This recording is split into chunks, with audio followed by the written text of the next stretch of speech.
Mendoan, menyatu dalam doa dan renungan dari Katedral Kristus Raja Purwokerto, Senin 11 Oktober 2021 bersama saya Romo IA Indra Pamungkas.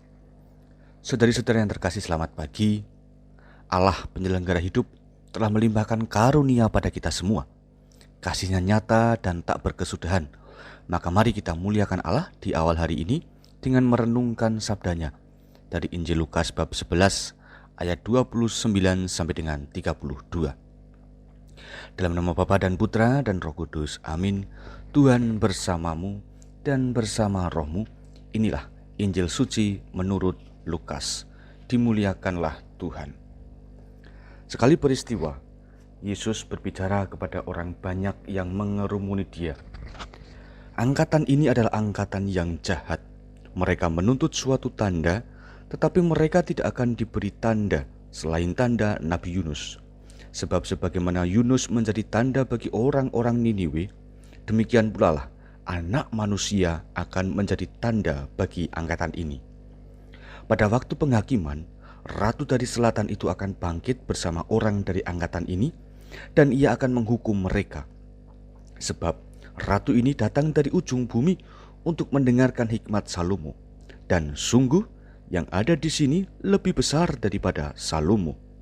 Pada waktu penghakiman, orang-orang Niniwe akan bangkit bersama angkatan ini dan mereka akan menghukumnya. Sebab orang-orang Niniwe itu bertobat waktu mereka mendengarkan pemberitaan Yunus, dan sungguh yang ada di sini lebih besar daripada Yunus. Demikianlah sabda Tuhan. Terpujilah Kristus.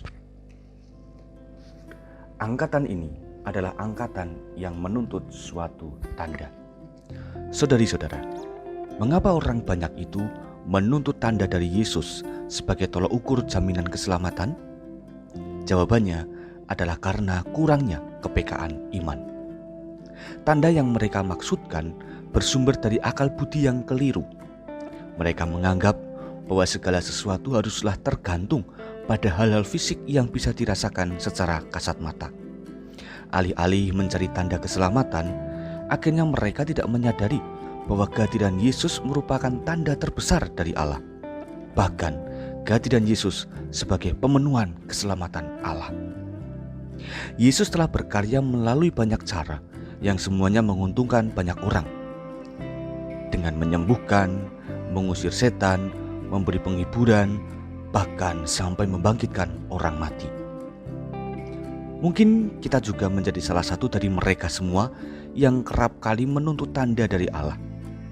Misalnya, tuntutan atas pengabulan doa, atas penghiburan Allah, atas kebaikan Allah, ataupun atas kemahakuasaan Allah. Sedangkan kita kadang kurang menggunakan kepekaan iman dalam menghayati keterlibatan Allah dalam hidup kita. Kepekaan iman seharusnya menjadi kebutuhan yang kita mohonkan dari Allah, agar diri kita semakin terasah dalam olah batin, jiwa, dan hati demi memahami prakarsa ilahi. Kualitas kepekaan iman bergantung dari kemampuan kita membentuk keheningan yang sejati. Saudara-saudari, ada banyak tanda yang telah Allah berikan sebagai wujud nyata penyertaannya dalam hidup kita. Mari sekarang kita mampukan diri untuk menemukannya dalam rangkaian aktivitas harian berbekal kepekaan iman ini. Yakinlah bahwa Allah selalu menjawab apa yang kita pinta, dan untuk itulah kita mohonkan rasa kesadaran atas pertolongan dan uluran kasih Allah itu. Tuhan memberkati. Kita berdoa. Allah Bapa Maha Kuasa, tajamkanlah mata iman kami dalam menemukan karya-karya-Mu. Dengan ketajaman iman itu, semoga hidup kami dapat semakin terberkati, sehingga kami selalu merasa aman, nyaman, dan tenang dalam bimbingan-Mu. Buanglah segala kekhawatiran dalam diri kami demi mengalami kasih setia-Mu secara nyata dan sempurna. Pimpinlah langkah kami ya Allah, kini dan sepanjang segala masa. Amin. Tuhan bersamamu dan bersama rohmu.